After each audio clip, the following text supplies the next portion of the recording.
আমার মার ছোট্ট একটা বেগুন গাছের বাগান রয়েছে। আমি শখ করে বেগুন বাগান বলি। তো যাই হোক, এখানে অনেকগুলো গাছ রয়েছে, সেখানে ১২ মাসে বেগুন ধরে থাকে এই গাছগুলোর মধ্যে। তো এই গাছগুলো আমার মা লাগানো হয়েছে। তো এটার মধ্যে ওদিন সুদিন ১২ মাস বেগুন দেয়। সে বেগুন খাওয়ার মতো কোনো লোক হয় না, তো সেগুলো আমার মা বিক্রি করে দেয়। তা আমি বেগুনগুলা বিক্রি করার জন্যই আজকে বেগুন তুলতে আসি।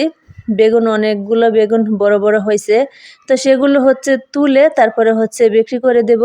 আর বিক্রি করার জন্য বাজারে নিতে হয় না, কারণ বাড়ির আশেপাশে মানুষগুলোই এসে এসে নিয়ে যায়। তো তারাই নেওয়ার জন্য আসছে, তো সেগুলো আমি বিক্রি করার জন্য বেগুন তুলতে আসি। দেখি কতগুলো বেগুন হয়, তো সেগুলো তুলে আজ বেগুন বিক্রি করে দেব। কারণ বেগুন কেউ খেতে চায় না বাড়িতে, আর বাড়িতে তেমন একটা মানুষও নেই, আমার মা শুধু একাই থাকে। তো সেজন্য বেগুন যা ধরে সবসময় বেগুন দেয়। এক সপ্তাহ পর পর বেগুনগুলা তোলা হয়। তো সবগুলা বেগুনই বিক্রি করে দেওয়া হয়। একে একে করে সবাই নিয়ে যায়। তা আমি বেগুনগুলো আজকে তুলবো, তুলে সবগুলো বেগুন একবার বিক্রি করে দেব। আবার এই সাইডে আশেপাশেগুলো অনেকগুলো বেগুন আছে, এগুলো সামনের সপ্তাহে বড় হবে। আবার সামনের সপ্তাহে আবার তুললে কিন্তু শেষ হয়ে যাবে। আমার মার দেখেন একটা সিমের বাগানও আছে। মানে এক কথা বলতে পারেন বাড়িতে একটা ছোটোখাটো বাগানই হয়ে গেছে।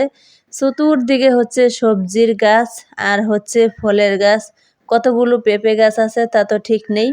সবগুলো মিলেই একটা বাগানের মতন হয়ে গেল। তো যাই হোক, এই সাইডের থেকে আমি পেরে নিলাম, আর ওই সাইডে আছে। তো চলেন ওই সাইডে আপনাদেরকে একটু নিয়ে যাই, দেখি ওই সাইডের বেগুনগুলো কীরকম হয়েছে। তো সব সাইডেই আশেপাশে বেগুন লাগানো হয়েছিল, তো সব দিক থেকে তুলে নেব। এখানে আমার হাতে যতগুলো হয়েছে এই সাইড থেকে, আর ওই সাইড থেকে দেখি দু একটা পাওয়া যায় কি।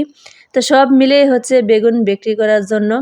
যারা ইউটিউব চ্যানেল থেকে দেখবেন সাবস্ক্রাইব করে আমার পাশে থাকবেন, যারা ফেসবুক পেজ থেকে দেখবেন ফলো দিয়ে আমার সাথেই থাকবেন। সকলকে অসংখ্য অসংখ্য ধন্যবাদ। আমার নতুন চ্যানেলে সাবস্ক্রাইব করে পাশে থাকবেন। অসংখ্য ধন্যবাদ সবাইকে ধৈর্য ধরে ভিডিওটা দেখার জন্য। তো চলেন ওই সাইডে আমি চলে আসছি।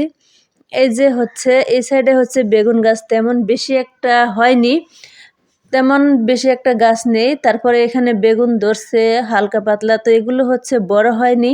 সেজন্য আমি এখান থেকে আর নিলাম না, কারণ আমি যা নিয়েছি তাতেই কিন্তু হয়ে যাবে। একজনে নিতে আসছে, তো তার হয়ে যাবে, সেজন্য আর ওইখান থেকে আমি নিলাম না। এখন আমি এখান থেকে বেরিয়ে যাব। ওই পাশে দেখেন মিষ্টি কুমড়োর চারাগুলো অনেক সুন্দর হয়ে আছে। আর এটা আমার মার সুপারি গাছ।